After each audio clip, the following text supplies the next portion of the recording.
Hello guys, good morning आणि नवीन वर्षाच्या या पहिल्याच मिनी ब्लॉगमध्ये तुमचं सर्वांचं स्वागत आहे. मी आले आहे माझ्या आजोळ 4 दिवस सुट्टीसाठी. गावची सकाळ म्हणजे खूपच सुंदर आणि थंडी असल्यामुळे मी आणि मम्मी जातो तर थोडं उन्हात चालायला. तिकडून आल्यावर मम्मीने दाराजवळ रांगोळी काढली छान अशी आणि घंगाळात भावाने फुलांची सजावट केली होती. काय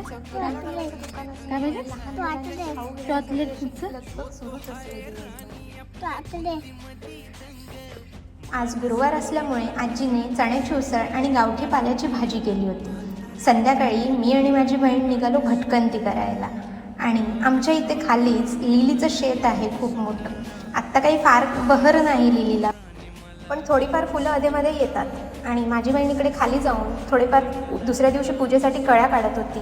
असंच मजा मस्ती करत कळ्या जमवत आम्ही राऊंड मारून आलो आणि असा आमचा आजचा दिवस संपला.